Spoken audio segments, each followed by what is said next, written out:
Comenzamos con filosofía de Rosacruz.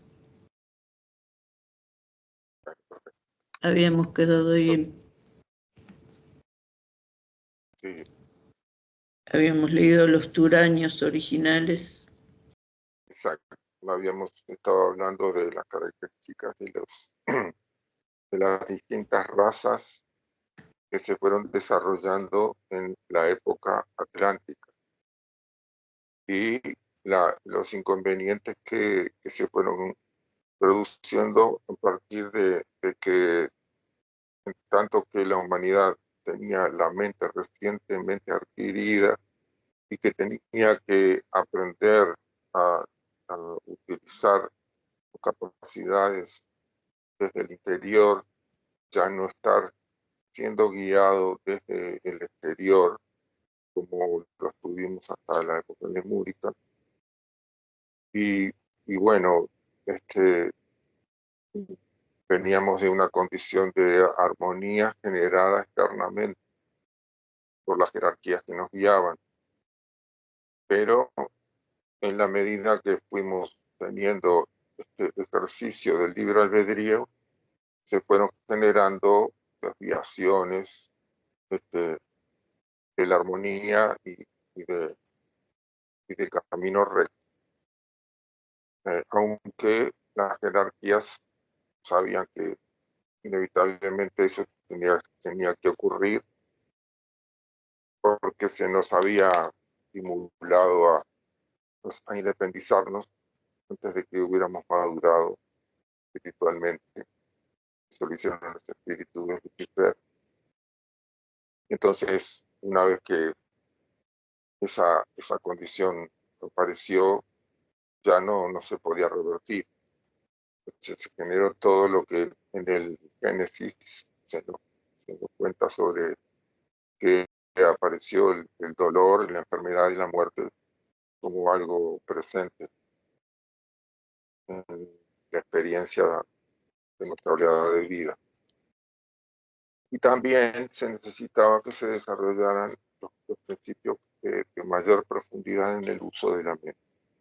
Y ahí llegamos entonces a la quinta raza de esta época atlántica. Fijémonos que la época atlántica es la cuarta época de el cuarto globo, o sea, el globo de la cuarta revolución del periodo terrestre, que es el cuarto periodo. El periodo de Saturno el primero, el periodo solar el segundo, el lunar el tercero y el periodo terrestre el cuarto. Ahora bien, como se tiene que, en esta condición que es exactamente el punto central del proceso evolutivo de los 7 periodos que tenemos que vivir, estamos en el tercero y medio, 3 periodos y medio. Dentro del periodo terrestre hemos recorrido 3 revoluciones y media, o sea que estamos en la cuarta revolución, transitando la cuarta revolución. Ahora, cuando se necesita acceder al siguiente paso de progreso, entonces los turaños, que son los que están, la cuarta raza, están expresando de la forma más consustanciada de este nivel evolutivo que tenía nuestra oleada de vida. Pero es en la siguiente raza, la quinta raza, la que se van a generar las condiciones para la quinta época. La época atlántica es la cuarta, y la quinta época, que es la que estamos actualmente viviendo, que se denomina época aria, es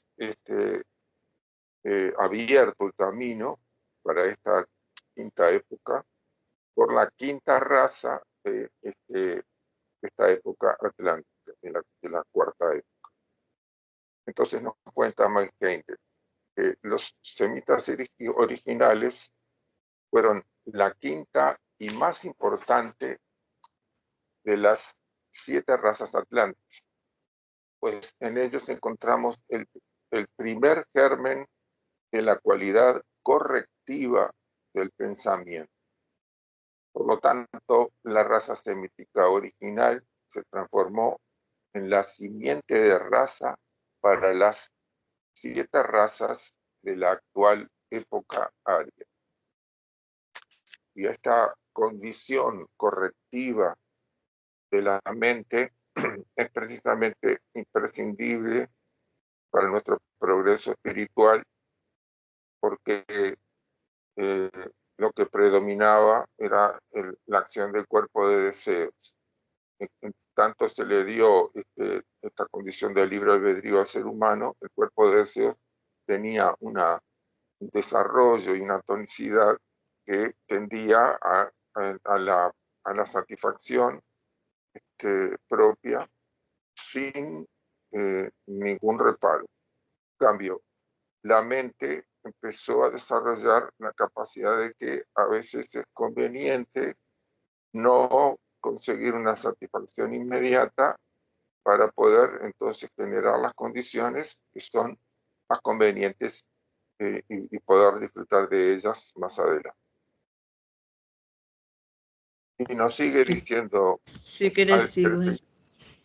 En la época polar, el hombre adquirió el cuerpo denso como instrumento para la acción. En la época hiperbórea, fue agregado el cuerpo vital con el fin de dar el poder de movimiento necesario para la acción. En la época lemúrica, el cuerpo de deseos proveyó el incentivo para la acción.